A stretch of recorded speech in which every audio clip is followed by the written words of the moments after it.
Maya lived in a small apartment on the third floor of an old building in Chicago. The walls were thin, and the paint was peeling in some corners. Her mother worked two jobs to keep food on the table and pay the rent. Her father had left when Maya was just 5 years old. Life was not easy for them, but they managed somehow. Maya was 17 years old. She had long black hair that she always tied in a simple ponytail. Her clothes were never fancy. She wore the same few outfits again and again. At school, she was quiet. She sat in the back of the classroom and rarely spoke to anyone. Most students did not even know her name. Teachers often forgot she was there.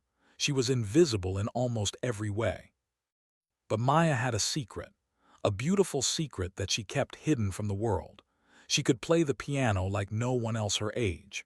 Her fingers could dance across the keys and create music that could make people cry. She had been playing since she was 4 years old, taught by her grandmother who had once been a famous pianist in China. Her grandmother's name was Wei. She had performed in concert halls across Asia when she was young. She had played for presidents and kings. But when she moved to America with her family, everything changed. No one knew her here. No one cared about her past. She became just another old woman living in a small apartment. When Maya was born, her grandmother saw something special in her. She saw the same fire in Maya's eyes that she once had. So when Maya turned 4, her grandmother started teaching her. Every day after school, Maya would go to her grandmother's apartment. There was an old piano there. It was scratched and worn, but it still made beautiful sounds. Her grandmother was strict but loving. She taught Maya everything she knew. She taught her about rhythm and melody. She taught her about feeling the music in her heart. She taught her about the great composers like Chopin. Maya learned quickly. By the time she was 8, she could play pieces that most adults could not master. But then something terrible happened. When Maya was 12, her grandmother got very sick. The doctors said it was cancer. Maya watched her grandmother grow weaker every day. She stopped being able to teach. She could barely get out of bed. But even in her final days, she made Maya promise something. "Never stop playing," her grandmother said, holding Maya's hand. Her voice was weak, but her eyes were strong. "The piano is your gift. It is your voice. Promise me you will never let anyone take it away from you." Maya promised. She held her grandmother's hand and cried. 2 weeks later, her grandmother was gone. After that, Maya played the piano every single day. But she played alone. She played in secret. There was no piano in her apartment. Her mother could not afford one. So Maya found other ways. She would sneak into the community center after hours. There was an old piano in the basement that no one used. The janitor, Mr. Williams, knew about her secret. He was a kind old man who let her in through the back door. He would sit and listen to her play for hours. "Child, you have a gift from God," he told her one night. "Why don't you show the world?" Maya shook her head. "I'm not ready," she said, but the truth was different. She was scared. She was scared of what people would think. She was scared of being judged. She was scared of failing. It was easier to stay invisible. At school, no one knew about her talent. She took regular classes and got average grades. She never joined any clubs or activities. She never tried to stand out. She just wanted to get through each day without being noticed.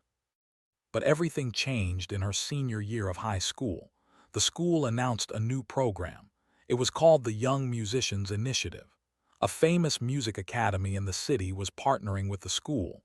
They would select a few students to join a special music program.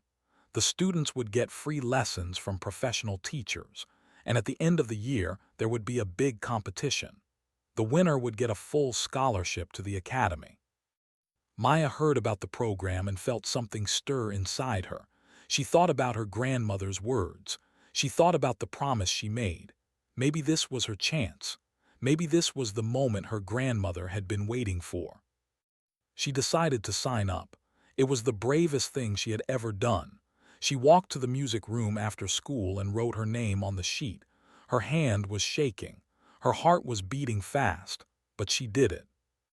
The next week, all the students who signed up had to come to the music room for an introduction. Maya walked in and looked around. There were about 20 students there. Most of them she recognized. They were the popular kids, the rich kids, the ones who had been taking private music lessons since they were bobbies. They had expensive instruments and fancy clothes. Maya felt out of place immediately. She found a chair in the corner and sat down quietly. No one looked at her. No one said hello. Then the teachers walked in. There were 3 of them. The first was Mrs., the school's regular music teacher. She was a thin woman with gray hair and glasses. She was known for being strict and not very friendly. The second teacher was Mr. Bradley. He was from the music academy. He was a tall man with a serious face. He wore an expensive suit and looked like he thought very highly of himself. The third teacher was a woman named Ms. Victoria Hayes. She was the most famous of them all. She had been a concert pianist before she started teaching. She had won many awards. Everyone knew her name. She looked elegant and proud, like she belonged in a palace, not a high school music room. Mrs. started speaking. "Welcome to the Young Musicians Initiative. This is a serious program. We are looking for real talent. If you are not serious about music, please leave now." No one moved. "Good," she continued. "Over the next few months, we will be evaluating all of you. Only the best will continue in the program, and only the very best will compete in the final competition." Maya felt nervous. She looked at the other students. They all looked so confident. They all looked like they belonged here. She wondered if she had made a mistake.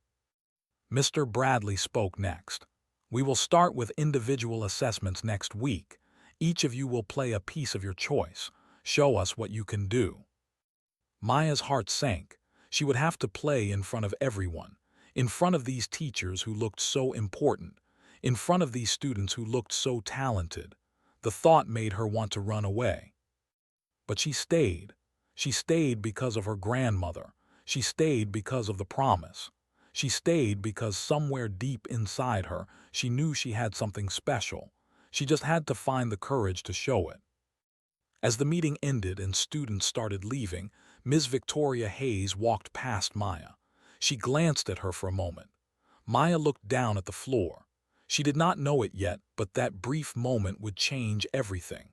Their paths were about to cross in ways neither of them could imagine.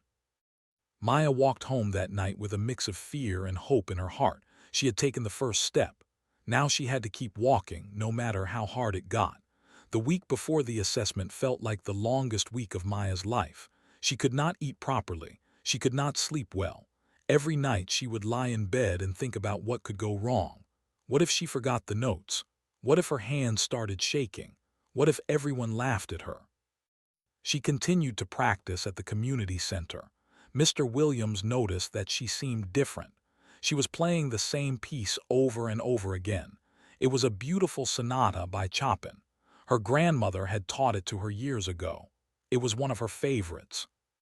"You seem worried, child," Mr. Williams said one evening. He was sitting in his usual spot, an old wooden chair near the door. Maya stopped playing and looked at him. "I have to perform in front of people next week, teachers from a big music academy. I don't know if I can do it." Mr. Williams smiled gently. "I've been listening to you play for 5 years now. You have more talent in your little finger than most people have in their whole body. Don't let fear steal your gift." Maya nodded, but the fear did not go away. She thanked Mr. Williams and kept practicing until late at night. The day of the assessment finally arrived. Maya woke up early. She put on her cleanest clothes, a simple white shirt and black pants. She looked at herself in the mirror. She did not look like the other students. She did not have fancy clothes or perfect hair, but she told herself it did not matter. What mattered was the music. She arrived at the school music room early. Some students were already there. They were talking and laughing with each other. A few of them had brought their own instruments. One girl had a violin that looked like it cost more than Maya's entire apartment. Maya found a seat in the corner again. She kept her head down and waited. The 3 teachers arrived exactly at 4 o'clock. Mrs. had a clipboard in her hand. Mr. Bradley looked bored already. Ms. Victoria Hayes was wearing a beautiful red dress. She looked even more intimidating than before. "We will call you one by one," Mrs. announced. "When your name is called, you will come to the front and play your chosen piece. We will evaluate your technique, expression, and overall performance." The assessments began. The first student was a boy named Tyler. He was tall and handsome with perfectly styled hair. His family was one of the richest in the district. He had been taking piano lessons since he was 3 years old. He played a piece by. It was technically perfect. Every note was in the right place. The teachers nodded approvingly. Next was a girl named. She was known as the school's music prodigy. She had won several local competitions. She played a complicated piece by. Her fingers moved fast across the keys. The other students whispered in admiration. One by one, students performed. Each one seemed more talented than the last. Maya watched them all and her confidence dropped with each performance. These students were good, really good. How could she compete with them? Finally, Mrs. called her name, Maya. Maya stood up slowly. Her legs felt weak. She walked to the front of the room. The piano was waiting for her. It was a beautiful grand piano, much nicer than the old one at the community center. She sat down on the bench. Her hands were trembling. She could feel everyone's eyes on her. She looked at the teachers. Mrs. was writing something on her clipboard. Mr. Bradley was checking his phone. Only Ms. Victoria Hayes was looking directly at her with an expression Maya could not read. "Whenever you are ready," Mrs. said without looking up. Maya took a deep breath. She placed her hands on the keys. She closed her eyes for a moment and thought about her grandmother. She could almost hear her voice. "Feel the music in your heart, Maya. Let it flow through you." She started to play. The first few notes came out shaky. Her nervousness was showing, but as she continued, something changed. The music started to take over. She forgot about the room. She forgot about the teachers. She forgot about the other students. There was only the piano and the song. Her fingers moved with grace and precision. The melody filled the room. It was soft and sad at first, like a gentle rain. Then it grew stronger, more passionate. Maya poured all her emotions into the music. She thought about her grandmother. She thought about all the lonely nights practicing in the basement. She thought about everything she had been through. The piece lasted about 5 minutes, but it felt like a lifetime. When she played the final note, there was complete silence in the room. Maya opened her eyes and looked up. She expected to see bored faces or confused looks. Instead, she saw something surprising. Several students had their mouths open in shock. Even Tyler and looked impressed. Mr. Bradley had put down his phone and was staring at her. Mrs. had stopped writing. And Miss Victoria Hayes was leaning forward in her chair, her eyes wide with interest. For a moment, no one said anything. Then Mrs. cleared her throat. "Thank you, Maya. You may return to your seat." Maya stood up and walked back to her corner. Her heart was pounding. Had she done well? Had she embarrassed herself? She could not tell. The rest of the assessments continued, but Maya barely paid attention. She was lost in her own thoughts. After all the students had performed, the teachers huddled together and spoke quietly. Maya watched them nervously. They seemed to be discussing something intensely. Finally, Mrs. stood up. "Thank you all for your performances today. We have made some preliminary decisions. The following students will continue in the program." She started reading names. Tyler's name was called. His name was called. Several other students cheered as their names were announced. Maya waited. Her name was not called. Her heart sank. Mrs. finished the list. Maya's name was not on it. She felt tears forming in her eyes. She had failed. All that practice, all that courage, and she had failed. She started to stand up, ready to leave quietly. But then Miss Victoria Hayes spoke. "Wait," she said. Her voice was sharp and clear. "There is one more name." Mrs. looked confused, but we agreed on the list.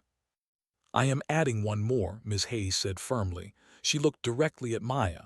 "Maya." The room went silent again. Mrs. looked surprised. Mr. Bradley raised an eyebrow. The other students turned to look at Maya. "Her technique needs work," Mrs. said. "She is rough around the edges." "She is raw," Ms. Hayes agreed. "But she has something that cannot be taught. She has heart. She has soul. I want her in the program." Mrs. did not look happy, but she nodded. "Very well. Maya is added to the list." Maya could not believe what was happening. She was in. She had made it. Her hands were shaking, but this time from relief and joy. As students started to leave, Ms. Hayes walked over to Maya. She stood in front of her and looked at her carefully. "Where did you learn to play like that?" she asked. "My grandmother taught me," Maya said quietly. "She was a pianist in China." Ms. Hayes nodded slowly. "I thought I recognized that style. It is old school, classical, beautiful." She paused. "You have talent, Maya, real talent, but talent alone is not enough. You need to work harder than everyone else. Can you do that?" Maya nodded. "Yes, I can." "Good," Ms. Hayes said, "because what comes next will not be easy. There are people here who will not want you to succeed.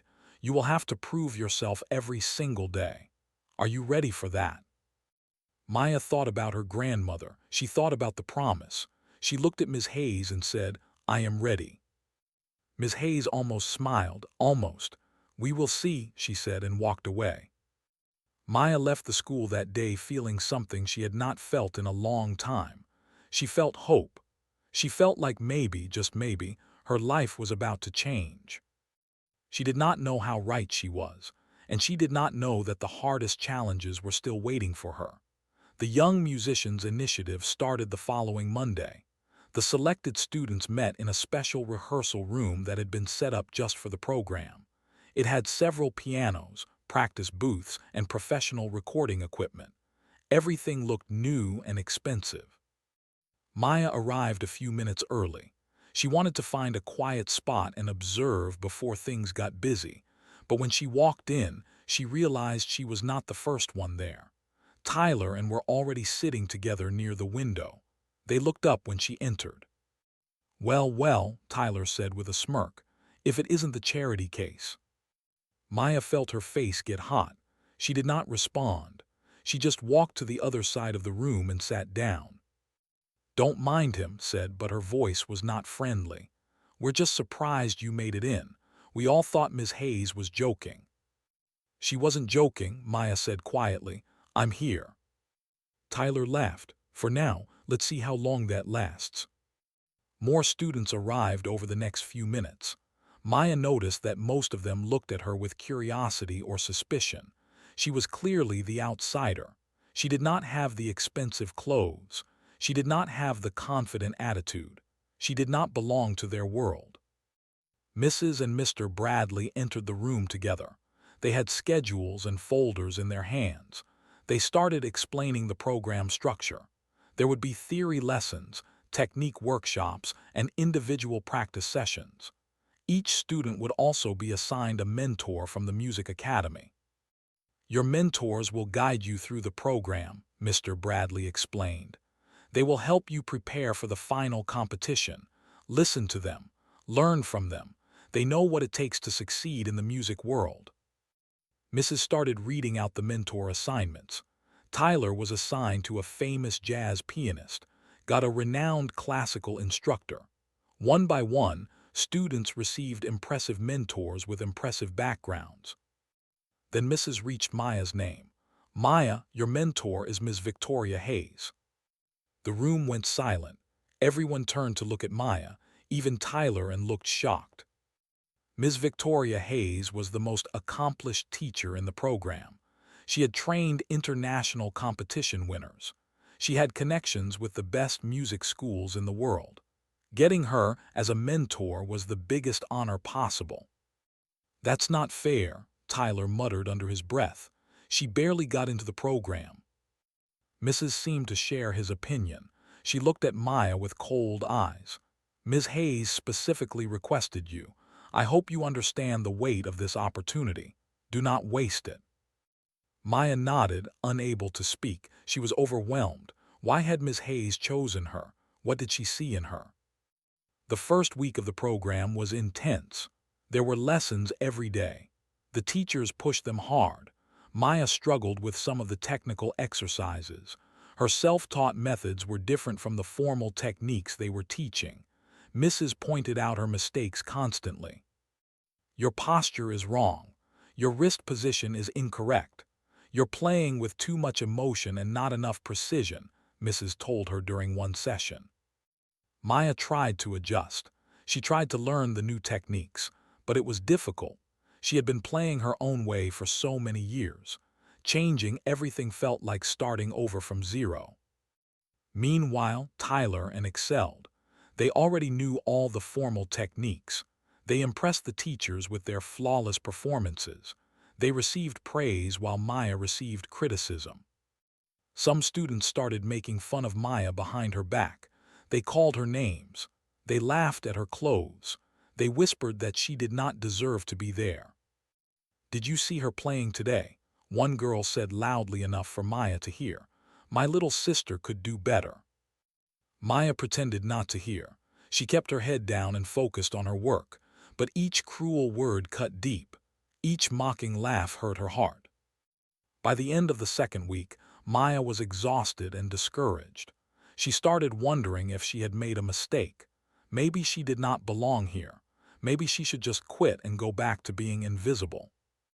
One evening, she stayed late in the practice room. Everyone else had gone home. She sat at the piano and tried to play, but her fingers would not cooperate. She made mistake after mistake. Frustrated, she slammed her hands on the keys, creating a loud, ugly noise. "That's not how Chopin intended it," a voice said from behind her. Maya spun around. Miss Victoria Hayes was standing in the doorway. She was wearing a simple black dress and her usual serious expression. "I'm sorry," Maya said quickly. "I didn't know anyone was here." Miss Hayes walked into the room and closed the door. She pulled up a chair and sat down near the piano. "Play something for me." I can't. I keep making mistakes." "I didn't ask for perfection. I asked you to play." Maya hesitated. Then she took a deep breath and started playing. She chose a piece her grandmother had taught her, a sad, beautiful melody that always made her think of home. She played it the way she always had, with feeling and heart, not worrying about technique or posture. When she finished, Ms. Hayes was quiet for a long moment. "Do you know why I chose you?" she finally asked. Maya shook her head. "Because you remind me of myself," Ms. Hayes said. "When I was your age, I was just like you, poor, unknown, overlooked. Everyone told me I would never make it, but I had something they didn't understand. I had passion, I had fire, and so do you." Maya felt tears forming in her eyes. No one had ever said anything like that to her before. "The other teachers want you to play like everyone else," Ms. Hayes continued. "They want to put you in a box. They want to make you follow rules that were written by people who never had to struggle. But that's not who you are. Your struggle is your strength. Your pain is your power. Use it." "But they say my technique is wrong," Maya said. "They say I'm not good enough." Ms. Hayes shook her head. "Your technique is different. Different is not wrong. You just need to learn when to follow the rules and when to break them. That is the difference between a musician and an artist." She stood up and walked toward the door. Before leaving, she turned back. "The road ahead will be hard. There will be people who want to see you fail. They will try to break you. They will try to make you doubt yourself. Do not let them. Do you understand?" Maya nodded. "Good, I will see you tomorrow. We have work to do." After Ms. Hayes left, Maya sat alone in the practice room. She felt something shift inside her. The doubt was still there, but now there was something else too. There was determination. There was fire. She thought about Tyler and all the others who looked down on her. She thought about Mrs. and her constant criticism. She thought about everyone who had ever underestimated her. They didn't know her story. They didn't know what she had been through. They didn't know about her grandmother, about the promise, about all those nights alone in the basement learning to turn pain into music. But they would find out. She would make sure of it. Maya placed her hands on the keys again. This time she didn't hesitate. She didn't second-guess herself. She played with everything she had. The music filled the empty room, beautiful and strong and full of emotion. Somewhere she knew her grandmother was listening and smiling. 3 months passed. The program continued with its demanding schedule. There were lessons, workshops, evaluations, and practice sessions. Maya threw herself into the work. She arrived early every morning and stayed late every night. She practiced until her fingers ached and her eyes could barely stay open. Ms. Hayes worked with her twice a week. Their sessions were intense but rewarding. Ms. Hayes taught her things that went beyond technique. She taught her about the history of music, about the emotions behind each composition, about how to tell a story through sound. Every piece of music is a conversation, Ms. Hayes explained during one session. The composer is speaking to you across time. Your job is to listen and then share that message with the world. Maya's playing improved, not just technically but emotionally. She started to understand music in a deeper way. She started to feel connected to the composer she played. When she played, she felt his struggle and triumph. When she played Chopin, she felt his longing and heartbreak. The other teachers noticed the change. Mr. Bradley, who had barely looked at Maya in the beginning, started paying more attention to her performances. Even Mrs. had fewer criticisms to offer. She still did not seem to like Maya, but she could not deny her progress. The other students noticed too. Some of them started treating her differently. A few even tried to be friendly, but Tyler and remained cold. They saw Maya as a threat now, and that made them even more hostile. "She's just Ms. Hayes' pet project," Tyler told a group of students one day, making sure Maya could hear. "Without special treatment, she would be nothing." Maya ignored him. She had learned to block out the noise. She had a goal, and nothing was going to stop her. Halfway through the program, the teachers announced a midterm evaluation. All students would perform in front of a panel of judges from the Music Academy. The results would determine who would advance to the final competition and who would be cut from the program. The announcement created panic among the students. Everyone started practicing harder than ever. The practice rooms were full from morning to night. The pressure was intense. Maya felt the pressure too, but she tried to stay calm. She had her sessions with Ms. Hayes, and she had her late-night practices. She chose her piece carefully, a challenging sonata by that her grandmother had always loved but never taught her. She learned it on her own, using recordings and sheet music she found at the library. The night before the evaluation, Maya went to the community center. Mr. Williams was there, as always. "Big day tomorrow?" he asked. Maya nodded. "The biggest of my life." "You nervous?" "Terrified." Mr. Williams smiled. "Good, that means you care. Just remember what I always tell you. You have a gift. Don't hide it, let it shine." Maya played for him that night. The sonata. It was powerful and complex, full of sweeping melodies and thundering chords.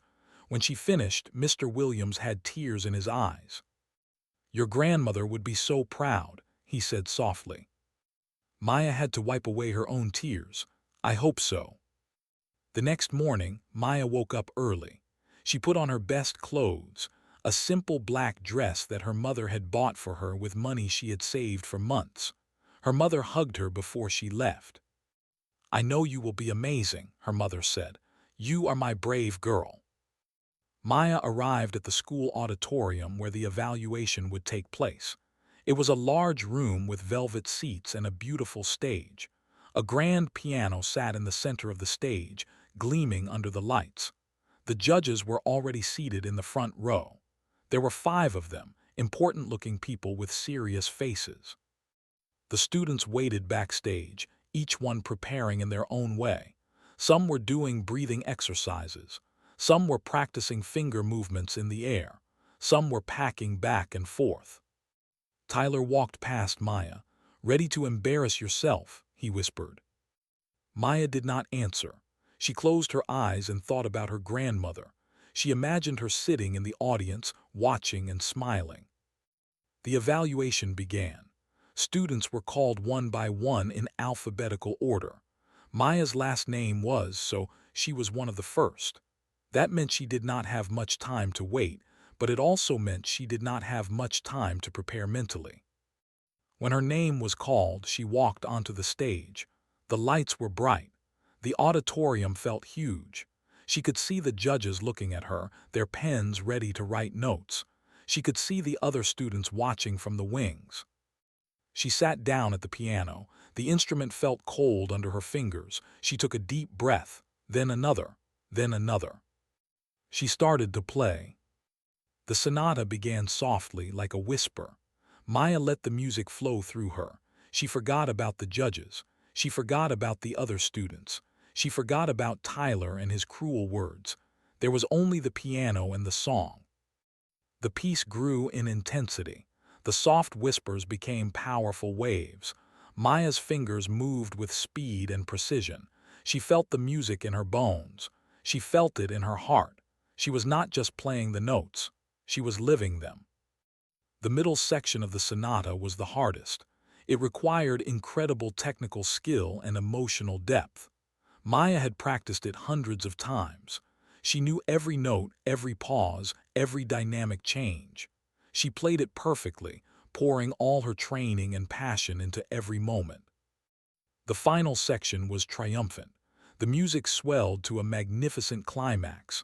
Maya felt like she was flying. She felt free and powerful and alive. When she played the last chord, it echoed through the auditorium like a thunderclap. Silence. For a long, terrifying moment, there was complete silence. Then the judges started talking among themselves. One of them was nodding. Another was writing furiously on her notepad.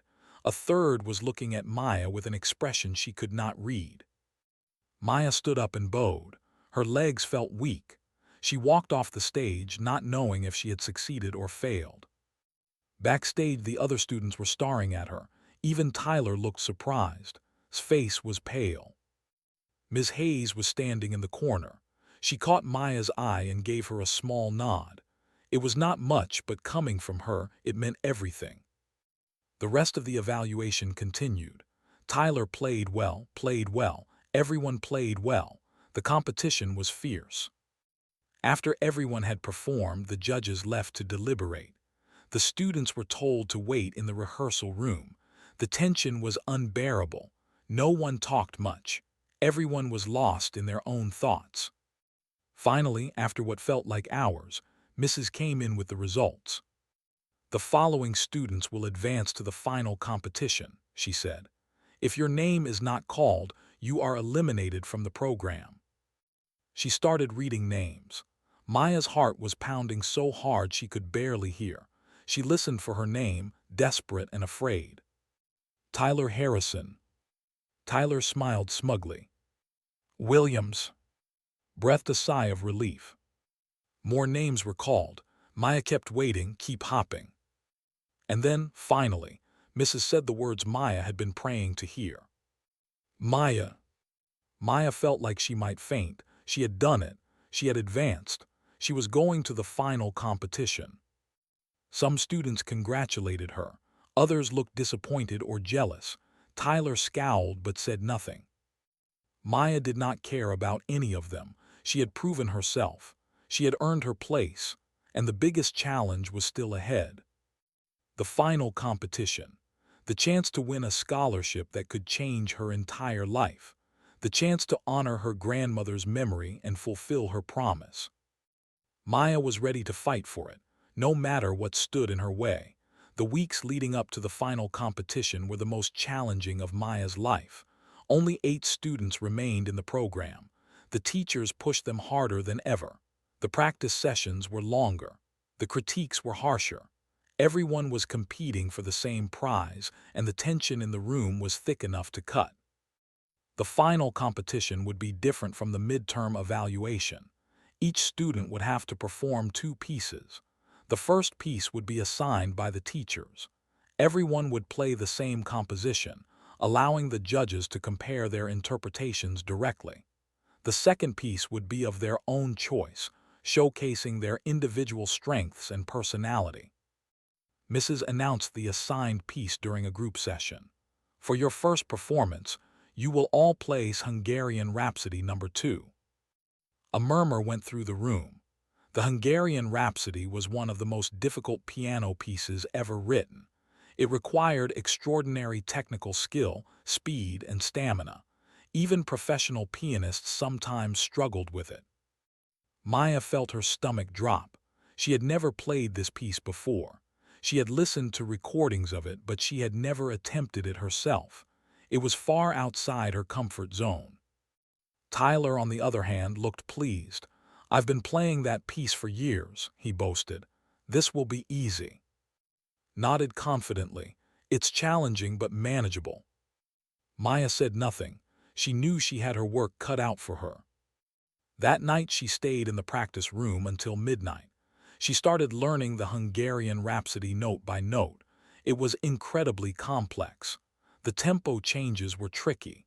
The finger work was demanding. There were sections that seemed almost impossible. She made slow progress. After 3 hours, she could barely play the first few pages. Her fingers hurt. Her head ached. She wanted to cry.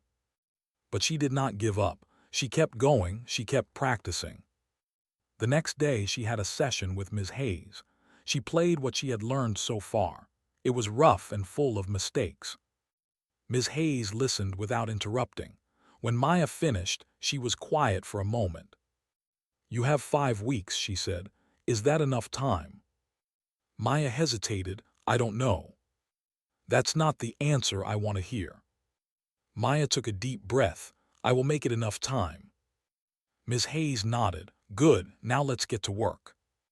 Over the next few weeks, Ms. Hayes worked with Maya more intensively than ever before. She broke down the piece into small sections. She showed Maya techniques to master the most difficult passages. She made her practice the same bars over and over until they were perfect. It was grueling work. Maya practiced 6, 7, sometimes 8 hours a day. Her fingers developed blisters. Her back ached from sitting at the piano for so long. She barely had time to eat or sleep.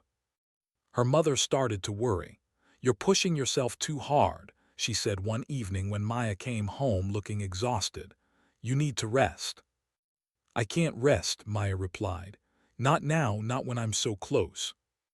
Her mother looked at her with sad, proud eyes. "You are so much like your grandmother. She never knew when to stop either." Maya thought about her grandmother. She remembered how she used to practice for hours without breaks. She remembered how dedicated she was to her art. She wanted to be the same. Meanwhile, the other students were also preparing intensely. Maya would see them in the practice rooms, working on the same piece.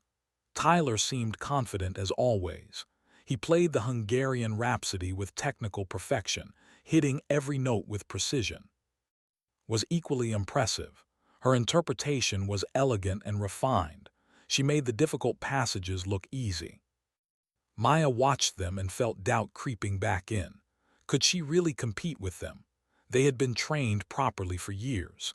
She had learned from an old woman in a small apartment, playing on a worn-out piano. But every time the doubt got too strong, she would remember her grandmother's words. "The piano is your gift. It is your voice. Promise me you will never let anyone take it away from you." She would not let doubt take it away. She would not let anyone take it away. 2 weeks before the competition, something happened that changed everything. Maya was practicing late at night in the school's practice room. She had been working on a particularly difficult section of the Hungarian Rhapsody.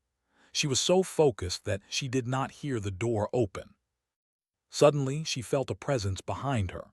She turned around and saw Tyler standing there with 2 other students. They had strange looks on their faces. "Still here, Charity Case," Tyler said. His voice was different than usual, colder, meaner. Maya stopped playing. "What do you want?" Tyler walked closer. "I want you to understand something. This competition is mine. The scholarship is mine. I've been working toward this my whole life, and I'm not going to let some nobody from nowhere take it from me." Maya stood up. "I'm not trying to take anything from you. I'm just trying to do my best." Tyler laughed. It was not a nice laugh. "Your best isn't good enough. It never will be. You don't belong here. Everyone knows it."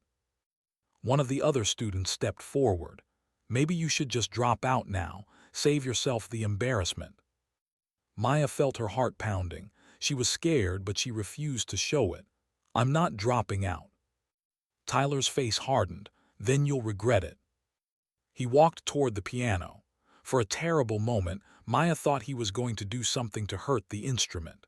But instead, he just leaned on it and smiled coldly. "Ms. Hayes won't be able to protect you forever," he said. "In the competition, you'll be on your own. And when you fail, everyone will see what you really are. A fake, a fraud, a nobody pretending to be somebody." He turned and walked out, followed by the other students. Maya stood alone in the room, trembling. That night she did not practice anymore. She went home and cried in her room. The pressure was too much. The cruelty was too much. For the first time, she seriously considered giving up. But the next morning, something changed.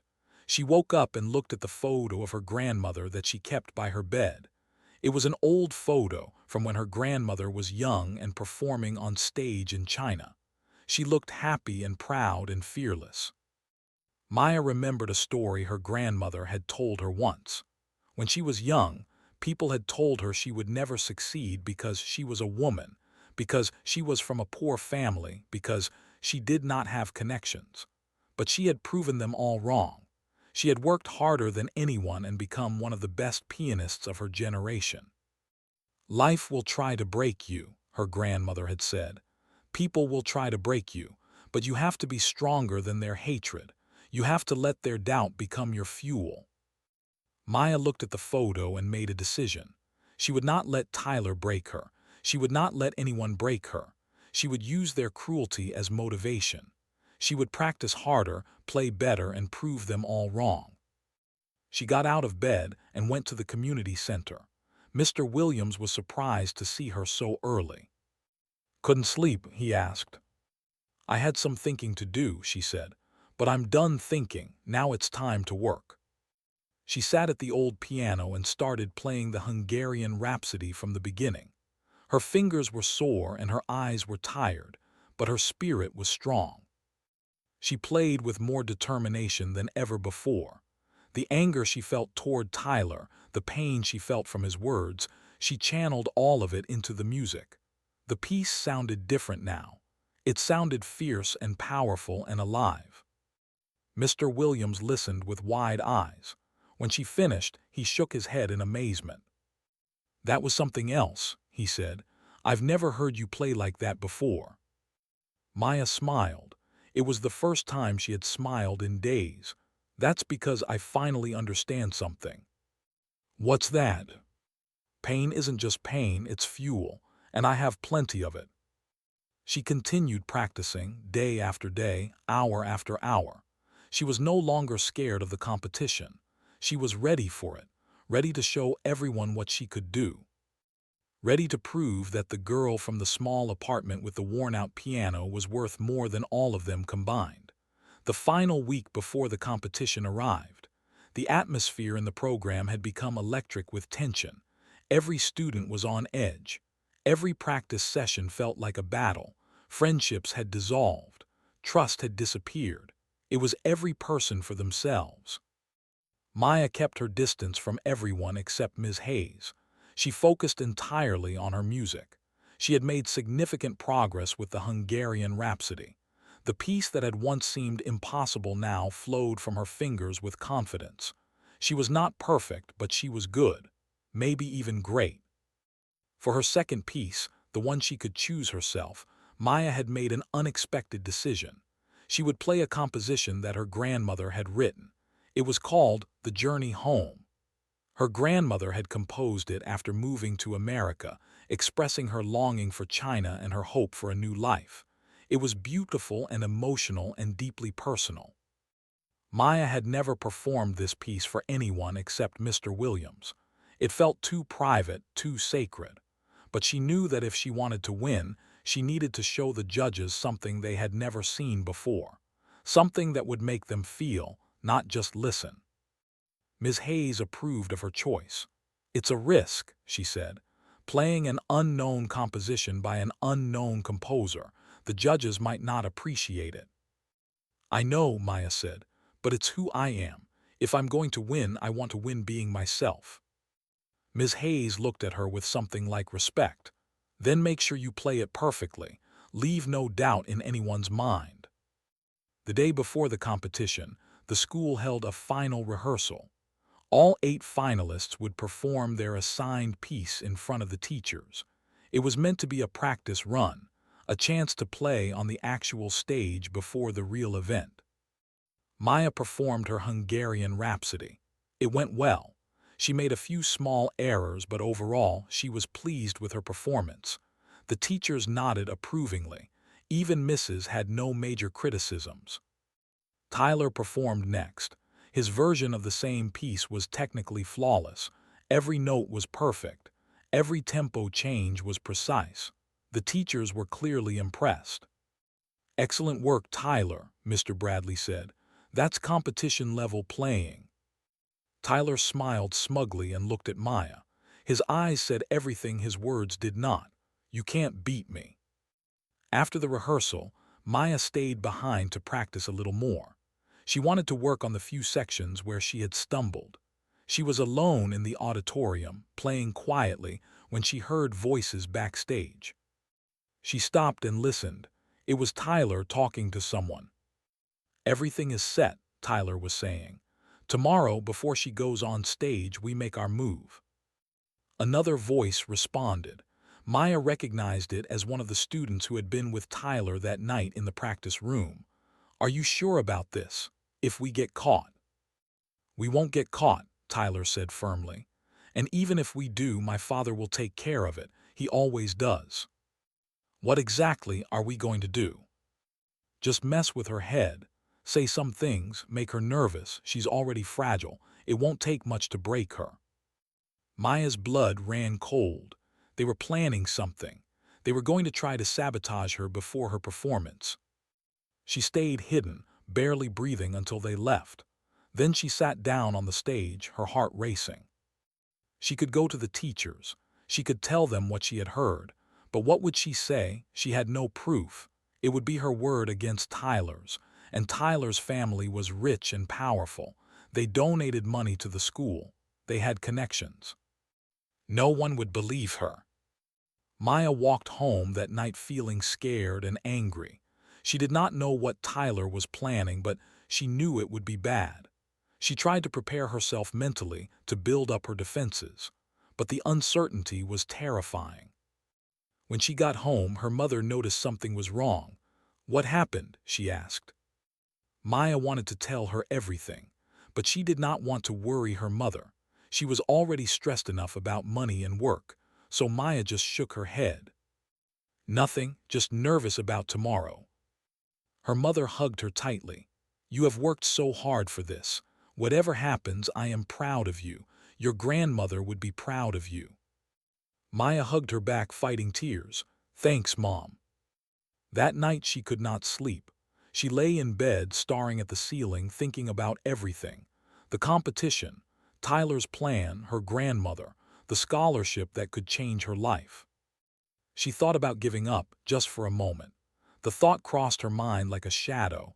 If she did not compete, there would be no risk, no failure, no humiliation. But then she remembered why she had started this journey.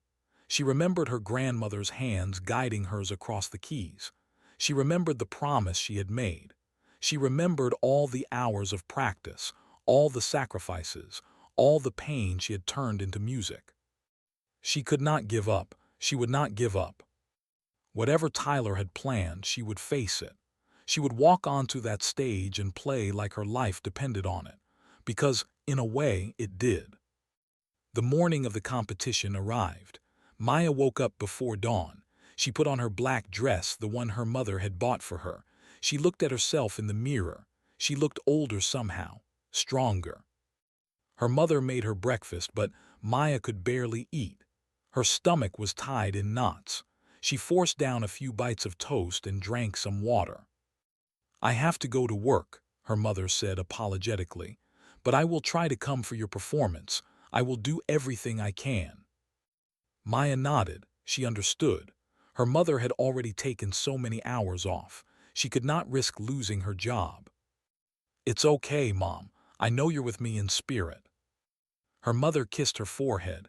"Always. Now go and show them who you are." Maya took the bus to the performance hall. The competition was not at the school this time. It was at a real concert venue downtown, a beautiful building with marble floors and crystal chandeliers. Maya had never been inside a place like this before. She arrived early. The other finalists were already there, warming up in private practice rooms. The energy was tense and competitive.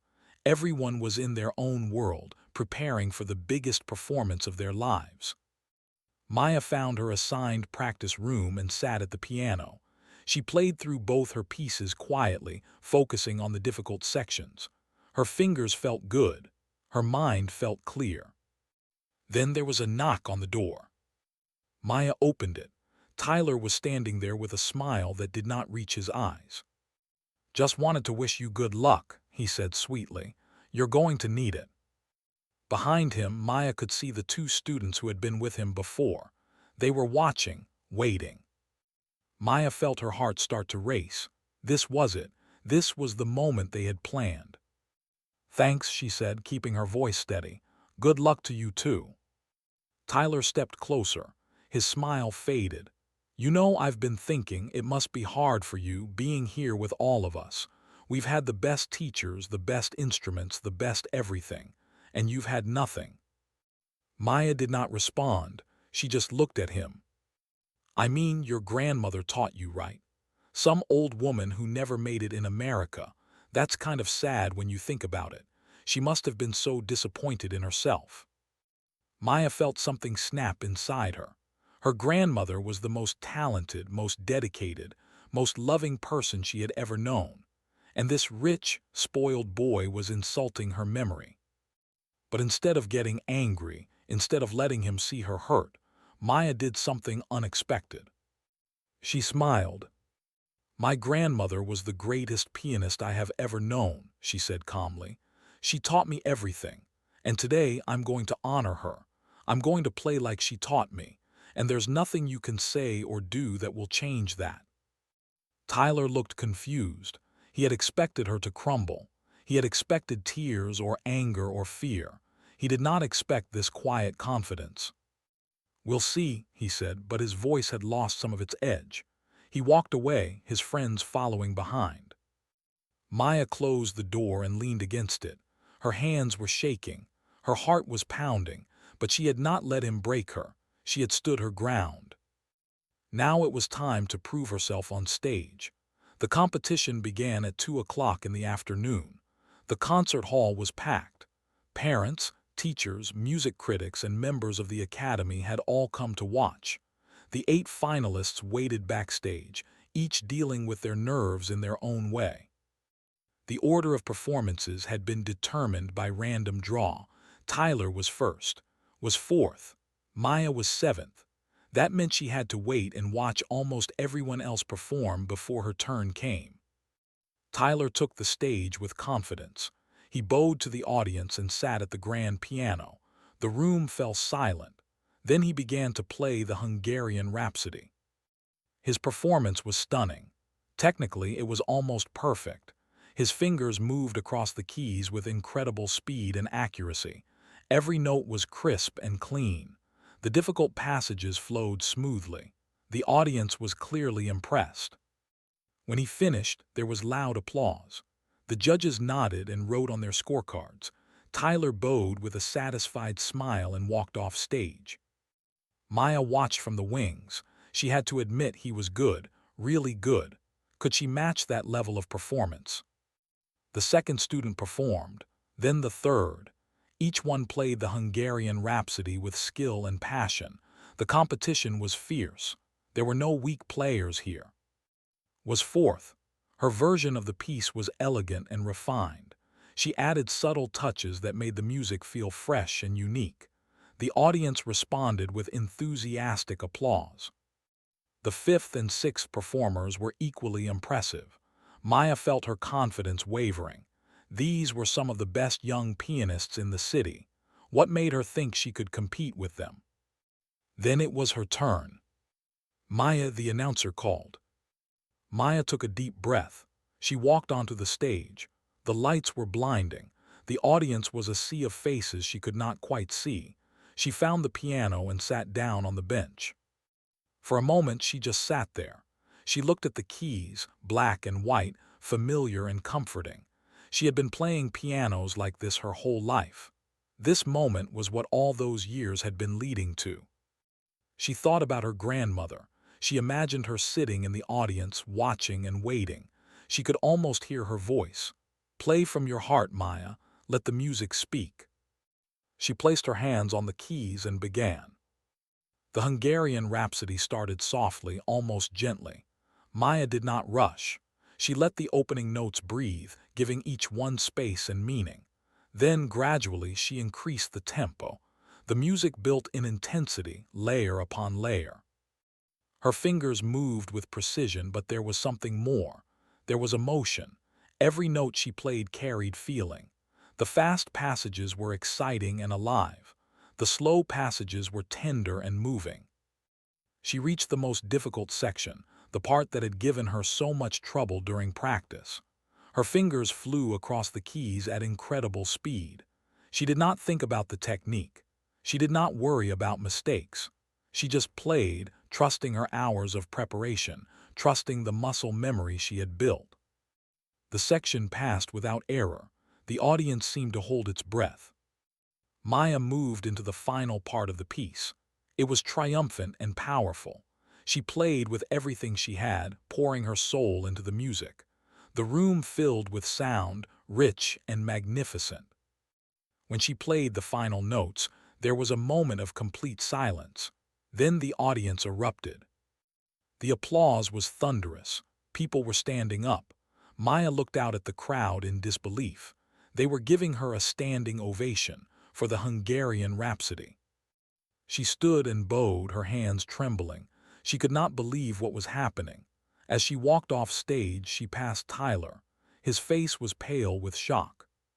"How did you do that?" he whispered. Maya did not answer. She just kept walking. Backstage, Ms. Hayes was waiting. For the first time, she was actually smiling. "Well done," she said. "That was exceptional." Maya felt tears welling up. "Thank you for everything." "Don't thank me yet," Ms. Hayes said. "You still have your second piece. That's where you'll truly shine or fall." Maya nodded. She understood. The competition was not over. The eighth and final student performed the Hungarian Rhapsody. Then there was a short intermission before the second round began. Each finalist would now play their chosen piece. Maya used the break to prepare. She found a quiet corner and closed her eyes. She thought about her grandmother's composition, The Journey Home. She had played it hundreds of times, but never in front of an audience like this. The second round began. The order was reversed, so this time Maya would perform first. It was both a blessing and a curse. She would not have to watch everyone else and compare herself, but she would also set the standard that others would try to surpass. She walked onto the stage again. The audience was still buzzing from the first round. They were eager to see what she would do next. Maya sat at the piano and looked at the keys. This time she did not hesitate. She knew exactly what she wanted to say. She began to play. The Journey Home started with a simple melody. It was soft and beautiful, like a memory from long ago. Maya played with tenderness, as if she were touching something precious and fragile. The music told a story. It spoke of leaving behind everything familiar. It spoke of crossing oceans and starting over. It spoke of loneliness and hope, loss and love. It was her grandmother's story, but it was also her own story. Maya closed her eyes and let the music flow through her. She was no longer in the concert hall. She was in her grandmother's apartment, playing on the old piano while her grandmother watched with proud eyes. She was in the community center basement, practicing alone while the world slept. She was everywhere and nowhere, lost in the music. The piece built to an emotional climax. Maya's fingers created waves of sound that filled the hall. There were tears streaming down her face, but she did not stop. She played through the pain, through the love, through everything she had carried inside for so long. The final notes were quiet and peaceful. The music faded like the last light of sunset. Maya sat still, her hands resting on the keys, her heart full. Silence. Then something happened that Maya would never forget. The audience did not just applaud. They rose to their feet, every single person, and the applause went on and on. People were crying. Even some of the judges were wiping their eyes. Maya looked out at the crowd, and then she saw something that made her heart stop. Her mother was there, standing near the back of the hall. She had come. Somehow she had made it, and next to her mother was an empty seat with a single white flower on it. Her mother had brought it for her grandmother, a symbol that she was there too, in spirit. Maya covered her face with her hands and sobbed. All the pressure, all the fear, all the pain came pouring out. But these were not sad tears. They were tears of release, tears of joy, tears of a promise kept. She stood and bowed to the audience. The applause continued. She looked at the flower on the empty seat and whispered, "I did it, Grandma, I did it for you." She walked off stage, overwhelmed with emotion. Whatever happened next, whatever the judges decided, this moment had changed her forever. She had shown the world who she truly was, and for the first time in her life, she felt truly seen. The rest of the competition passed in a blur. The other finalists performed their chosen pieces. Tyler played a complex fugue with his usual technical brilliance, chose a romantic Chopin ballad that showcased her elegant style. Each performance was impressive in its own way. But something had shifted in the room. The energy was different. When Maya had played her grandmother's composition, something magical had happened. The audience had felt it. The judges had felt it. Even the other competitors had felt it.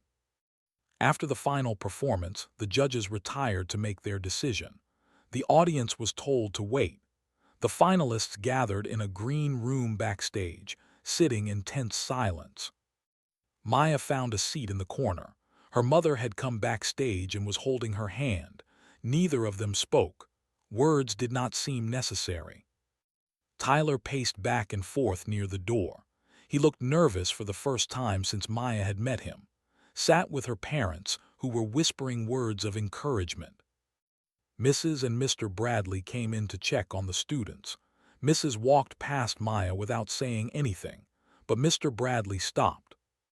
"That was quite a performance," he said. "I've been teaching for 20 years and I've rarely seen anything like it." Maya looked up surprised. "Thank you, sir." He nodded and moved on. Maya's mother squeezed her hand. An hour passed, then another. The waiting was torture. Maya tried not to think about the results. She tried to focus on the fact that she had done her best. Whatever happened, she had played with everything she had. She had honored her grandmother's memory. Finally, the door opened. A woman from the academy staff came in. "The judges are ready. Please return to the stage for the announcement." The finalists and their families filed back into the concert hall. The audience had been waiting too, buzzing with speculation about the results. When the students walked onto the stage, there was excited applause. The 8 finalists stood in a line on stage. Maya was between and a boy named who had played a brilliant piece. The judges sat at a long table in front of them, their faces unreadable. The head judge, an elderly man named Dr. Williams, stood up. He held an envelope in his hands. "First, I want to congratulate all 8 finalists," he said. "Each of you has demonstrated extraordinary talent and dedication. You should all be proud of what you have accomplished." The audience applauded politely. "However, there can only be one winner. One student will receive the full scholarship to the National Music Academy. One student will have the opportunity to study with the finest teachers in the country and launch a professional career. Maya's heart was beating so fast she thought it might explode. She glanced at Tyler. His jaw was clenched, his eyes fixed on the judge. Doctor opened the envelope slowly. The tension in the room was unbearable. The third-place winner, who will receive an honorable mention and partial scholarship funding, is Tyler Harrison. There was applause. Tyler's face went white. Third place, not first, not even second, he had lost. He stepped forward stiffly, accepted a certificate from the judge, and returned to the line. His parents in the audience looked shocked. The second-place winner, who will receive a significant scholarship and admission to the Academy's summer program, is Williams. More applause, smiled graciously and accepted her award, but Maya could see the disappointment in her eyes. Second place was wonderful, but it was not first. Maya's head was spinning. That left only one person for first place. Could it really be her? Doctor smiled at the audience. And now, the moment we've all been waiting for. The first-place winner, who will receive the full scholarship, including tuition, housing, and living expenses, is. He paused. The silence was deafening. Maya. The audience erupted. People jumped to their feet, cheering and clapping. Maya stood frozen, unable to move. Had she heard right? Had he really said her name? Her mother was screaming with joy. Mr. Williams from the community center, who had somehow gotten a ticket, was crying and laughing at the same time. Even some of the teachers looked emotional. Ms. Victoria Hayes walked onto the stage. She took Maya's hand and led her to the center. "Go on," she whispered. "Accept your award." Doctor handed Maya a large certificate and a golden pin shaped like a treble clef. "Congratulations," he said warmly. "Your performance today was one of the finest I have seen in my 40 years of judging competitions. Your grandmother would be very proud." Maya finally found her voice. Thank you so much." She turned to the audience and bowed. The applause continued. She looked at her mother, who had tears streaming down her face. She looked at the empty seat with the white flower, where her grandmother was watching in spirit. She had done it. Against all odds, against all the people who had doubted her, against all the challenges life had thrown at her, she had won. After the ceremony, there was a reception in the hall's lobby. Maya was surrounded by people wanting to congratulate her, shake her hand, take photos with her. It was overwhelming in the best possible way. Mrs. approached her. Maya expected another cold remark or criticism, but instead the teacher did something unexpected. She apologized. "I was wrong about you," Mrs. said quietly. "I judged you based on where you came from, not on who you are. That was a mistake. You have incredible talent, and I should have recognized it sooner." Maya was stunned. "Thank you, Mrs." The older woman nodded and walked away. It was not a long speech or an emotional moment, but it meant more to Maya than she could express. Mr. Bradley also came over. "The Academy is lucky to have you," he said. "I look forward to watching your career develop." Even Tyler's parents came to offer congratulations, though Tyler himself was nowhere to be seen. Maya thanked them politely and did not hold any grudges. She had won. That was all the revenge she needed. The most meaningful moment came when Ms. Victoria Hayes found her in the crowd. The elegant teacher pulled her aside to a quiet corner. "I knew from the first day that you had something special," Ms. Hayes said. "But even I did not expect this. What you did today was extraordinary." "I couldn't have done it without you," Maya said sincerely. "You believed in me when no one else did." Ms. Hayes shook her head. "I gave you guidance, but the talent, the heart, the strength, that was all you. Never forget that." She reached into her purse and pulled out a small velvet box. "I have something for you. It belonged to my mentor, who gave it to me when I won my first competition. Now I'm giving it to you." Maya opened the box. Inside was a beautiful silver bracelet with musical notes engraved on it. "May it bring you the same luck and inspiration it brought me," Ms. Hayes said. Maya hugged her, something she never thought she would do with the intimidating teacher.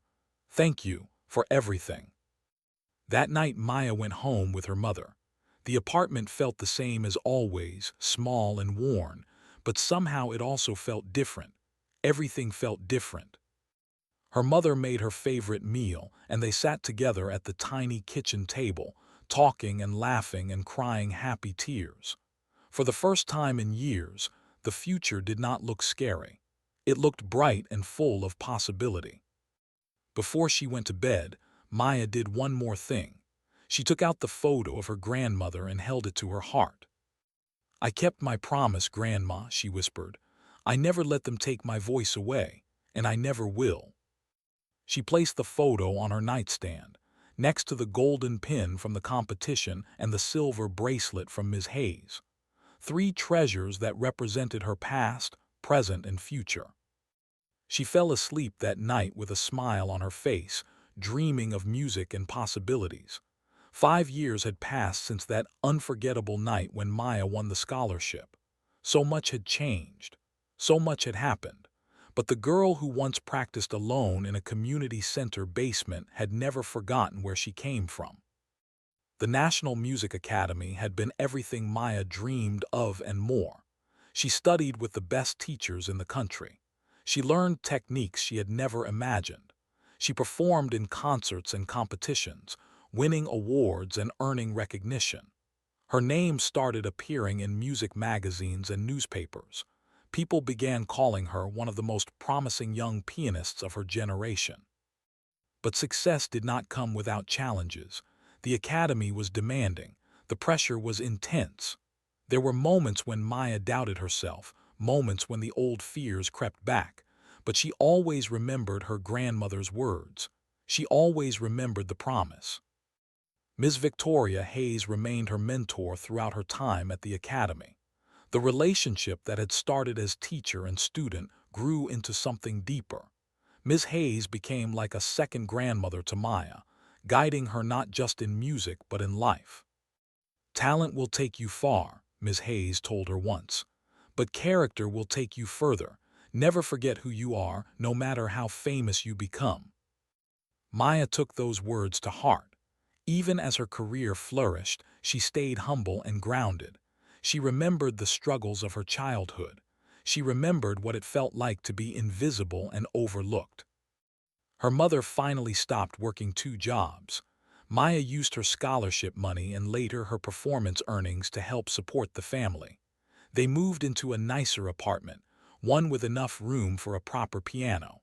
It was a simple joy, but it meant the world to both of them.